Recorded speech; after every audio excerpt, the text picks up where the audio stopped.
gotta bleach the base color first to remove the natural color and make it as light as we can possibly get it, so the colors show. Yeah, Danny's my hairstylist, massage therapist, physical therapist, chef, nutritionist, you name it, she does it. I lucked out. Cold water feels good? Yeah. That last fight was the first time we did it, and people fucking loved it. Just loved it. And now we're gonna keep going with it. I like it. Ooh, that blue looks sweet. You know, some people are creative musically. For me, it's fighting and express myself that way. And then the hair is just, you know, I just wanted to do it at the Ecuadorian flag. Then these girls are the ones creative on how to make it happen. So this fight is a little different. You know, DC versus Stipe trilogy. You know, that's the legendary fight. And then Cheeto in the co-main event. The hair was just a nice little extra layer to everything. Oh. Additional green. Yeah, you did fucking awesome. Good job.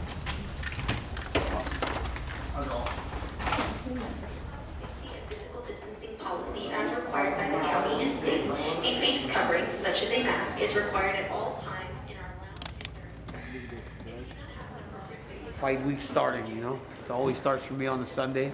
I like to get in early so that we have that day to just kind of relax and be in town, because on Monday morning, you know, we go back to work as if we're still in San Jose. Let's take a picture. You know, this fight camp is going to look very similar in terms of the people that travel with me. Just the most important ones don't get to go.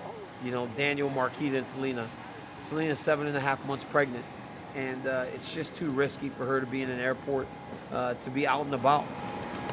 You know, it was tough saying bye to my family and them not going to be able to be there. My son was asking what time I was going to be at the hotel because he was going to FaceTime me and talk to me, so that's hard, you know, because they've been there. With signs and instructions for operation. But they're going to be home, and they're going to be watching and rooting and praying that I can get the job done. And I know I will. I'm ready.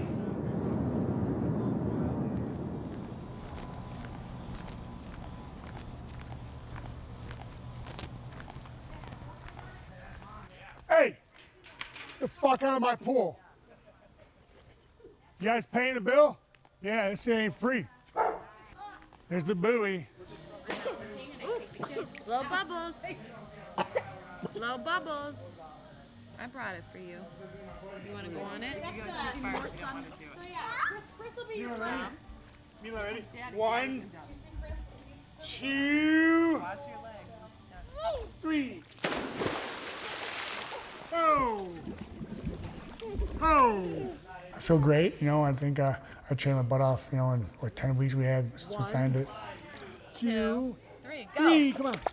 Going by fast actually, but another thing too is like training here at the house. I think it rejuvenated me a little bit. You know, there was something different. Oh, yay! I spend more time with my daughter. And when I get my workouts, I get to see her while I'm working out, and she's screaming at me like, "What, Dada!" You know, it's awesome. You know, it just puts a smile on my face. Crazy. I'm excited for every fight because, you know, you train so hard, and it's almost the fight's like the easy part, you know, because like you don't have to worry about getting beat up or getting yelled at. You know, you just go out there and you do your thing, you know, and it's on you pretty much because everything you train.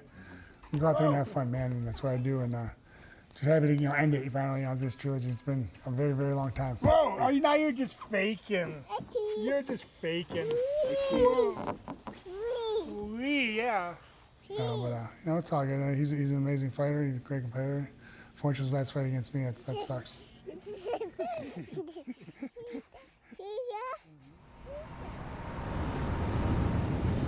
It's kind of crazy coming here for this fight and being like my last fight, and it's in such a weird time. Like, we've been here so many times to fight, and it's just like the most insane place in the world to fight, you know? People everywhere and like fans everywhere, and now it's just like it's not gonna be that. It's kind of crazy.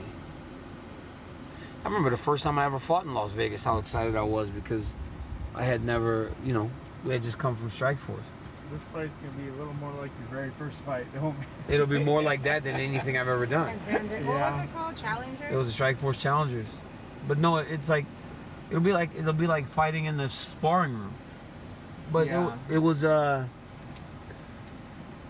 fought Patrick Cummins. That was the first time I ever fought in Las Vegas. I remember being all excited because I was fighting at the Mandalay Bay. I used to love those. No, I used to love those fights in those casinos. They were great.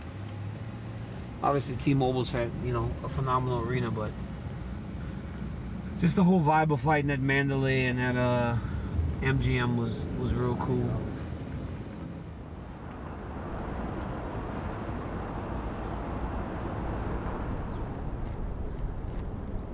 I go through phases where I'll read a lot more. I think those 2 years off, I was reading like every day. This describes how I feel in the cage. The soul happens only when the artist disappears into the art. He is no longer separate. Some unknown force has done it through him. He knows that he has been possessed. That has been the experience of all the really great artists down the ages. I remember saying in my fights, I'm telling you, I feel it's possessed. I don't feel like it's necessarily me in there. So it's weird going back and rewatching it because it's like watching it almost like for the first time.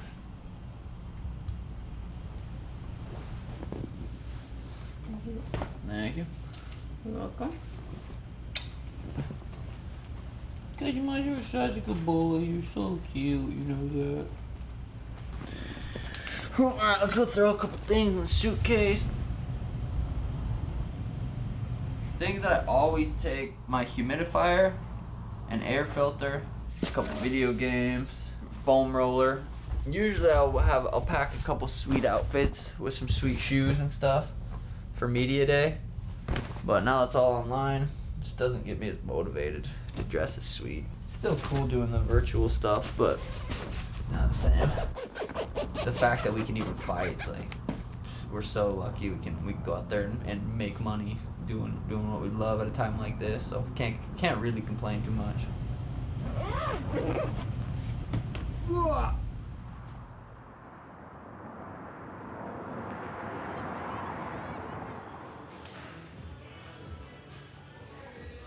I'm gonna do like some sparring and some pads with all these guys. I'm gonna go like 3 rounds of sparring, and then we're gonna do a lot of pads.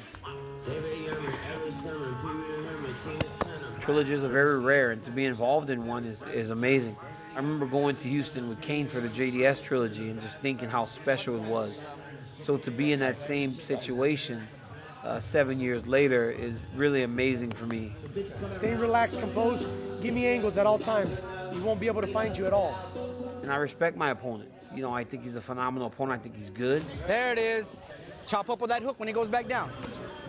But I also believe that I'm better than him. And I think that I win this trilogy fight. And I become the UFC heavyweight champion for the second time. Counter, there we go. That's it. Do it again, you can't wait too much. It's a very comforting feeling knowing that I've done the work and that I can get the job done. Think about that right hand going right. You do really nice, very nice. A lot of teams, you know, you get a loss. Some people start to point fingers and want to figure out that this person didn't do their job right and this person didn't do their job right. One. That's it. But we've all figured out that we've put our egos aside. We put, you know, everything in check because we're all after a certain goal. And, you know, me, Rosendo, Bob, Hav, Leandro, and everybody else who's been a part of what we've been doing for the last damn near 8 years. There you go. So now, you know, we really get a chance to cherish and wrap our heads and our hearts and our arms around these moments because every time the bell goes ding, it's closer to the last time that we're gonna do this. And it's bittersweet, you know, every time because we're closing the chapter on that. And, you know, hopefully we're gonna close it with our hands raised and some celebratory vibes after the fight. 2-3. 2-3 body. Beautiful.